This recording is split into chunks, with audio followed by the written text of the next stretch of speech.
everybody. Welcome to Nick and Knarf, the show that brings you the show called Nick and Knarf. Hey. And the music that goes with it, the music that cares for your ears today. Got a great show with a great classic, iconic song from 1976. The band Kansas, the song Carry On Wayward Son. Nick's going to tell you a little bit about it. This stinking song, it's one of my top, I think, 10 songs of all time. It's like a compilation of 3 different songs put together in one, but it fits, it works.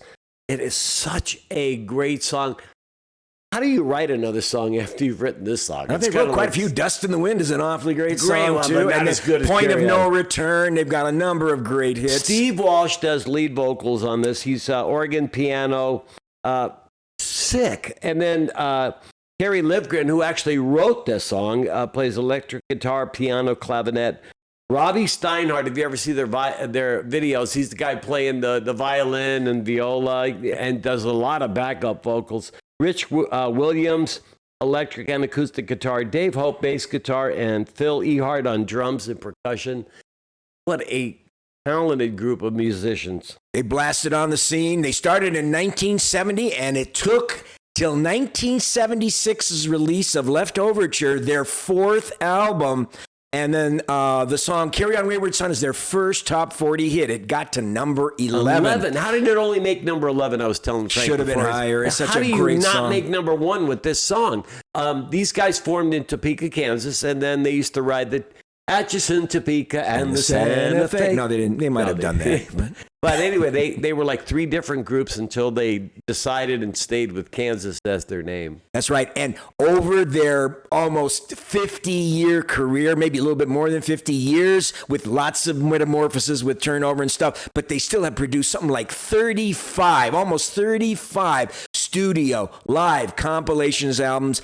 Great prog, country, western rock. It's a mix that can't be described. To me, this is one of those songs, too. Carry On. It's kind of like Stairway to Heaven. It's kind of like Satisfaction. I mean, it's the marker of a band that put their stamp on music history. Absolutely. And this song is the first one that started the great career of Kansas. So before we get started, though, I'd like to invite you, please subscribe, like, and share if you haven't. If you have, thanks so much for all your support. Let us know if you saw them in concert. This was one of the bands that I'm sure in the mid to late 70s that people were flocking to go see.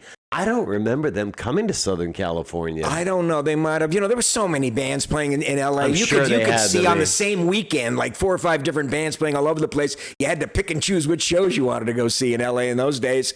I first heard them when I was in Iowa, because I was in grad school in Iowa when this album came out, and all of the guys in the dorm had this album, and we were listening to it all the time while we were enjoying ourselves with a little bit of relaxation, if you know what I mean.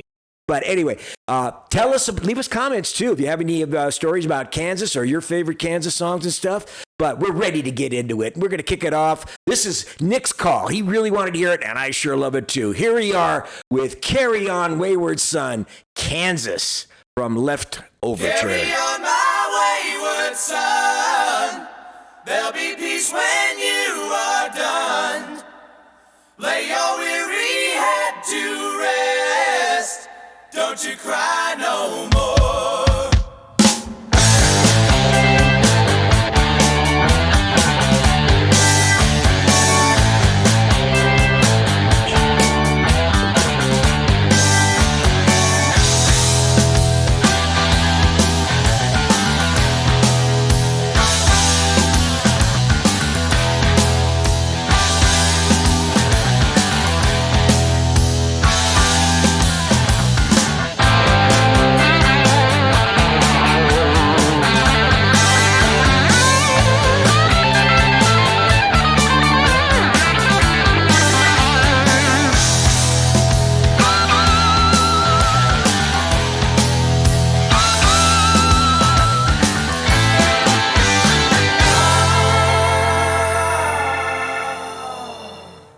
Once I rose above the noise and confusion, just to get a glimpse beyond this illusion. I was soaring ever higher, but I flew too high. Though my eyes could see, I still was a blind man.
Don't you cry no more. No!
Okay, so I finally figured it out. This is Yes meets Toto and turns into Deep Purple. I mean, that song is so friggin' good. I tell you, it is brilliantly composed. I mean, you listen. If there isn't a more satisfying song in rock in the '70s than this damn song. I mean, it goes in so many directions. Look at the beat change, the way that beat from the beginning comes back at the end where they add vocals, and then the 2 or 3 different departures with the organ solos, the guitar solos, the 2 or 3 different guitar solos, the change in some of the dun dun dun dun. The counter, the guitar, then comes the keyboard, one note. Counter, the guitar, keyboard, one note. And they complement, and yet they're almost like they're fighting. I mean, so powerful. This is a master song of the 70s. It deserves to be up there, like Nick said, with Stairway to Heaven, like the big songs of the 70s. Hotel California. I mean, anyone. This is as great a song as any of those are. What a magnificent, and it's so incredibly well produced. Rain in Africa. I mean, name some great songs by bands. Highway Star, throw them all in there, man. Jumble them all together and just sit there and pick one. But I mean, Kansas just broke out. How about his album. Vocals, man? When that guy gets up there and holds that up there, he's as great a singer as Ian Gillan on the song from Deep Purple with the voice he's got. Absolutely. My God, can he belt it out even like Steven Tyler of Aerosmith? I mean, great vocal quality. I mean, everything about this song is magnificent. It is. It is just undeniably a masterpiece. It's like two or three songs in one. The way they're changing tempo, the way that they're doing the contra of the organ with the guitar, and then, like Frank said, those tempo changes are sickly good. If you were the rock artist who wrote this song and made this song, would you be proud? You could go to your death being proud to know that you left a legacy, even if it's this one unforgettable, remarkable song. And they left a big legacy of a whole bunch of stuff. But this song is at the top of, in my estimation, of a lot of stuff that they've done, just from It's just from the range of music that's in it. Okay, you can argue that maybe some of their longer works are more complex and progressive and rich because they are more complex. But for a popular rock progressive song that brings in 5 or 6 different elements to bear and creates an experience that is absolutely one of a kind and unforgettable, this song is there. I mean, throw it in with some of the Who songs. I mean, it's up there with anybody's greatest rock song. Anybody's greatest songs of all time. This is there. I mean, imagine you wake up in the morning, come in, Frank, and hey, we're in the studio. Hey, listen to this. I want to do this in there. And you're going, wow, that's really good. Where do we put it in? And they made it fit. Absolutely. Man. It's the testament to the quality of a song that every time you hear it, you keep wanting to hear more of it, and you hear more stuff in it, and you rediscover it every time. Something different in there captures your mind and makes you realize the exquisite construction of the song. And it makes more and more sense the more the more you hear it. It's like composing a basketball team with completely different talent, and you go, wow, I could see why the general manager wanted to get these guys together. This guy really complements the way he plays. He plays completely different, but somehow it works. That's what I love about musical talent. You can put a bunch of superstars together, and maybe they just don't do it. Like Souther, Furay, and Hillman, we did a couple of weeks ago, or a couple of songs ago, where they only did 2 albums because there were personality issues. These guys persevered for 5-6 years before they could make a song like this. When everything clicks and a band comes together, it's like, my God, it must be so exciting to be a member Grand to realize, yes, this is who we are. This is our sound. This is what's going to make us great and remembered. Trademark. This is our trademark. I tell you, I have so much energy after listening to that song. I mean, I could hear it 10 times.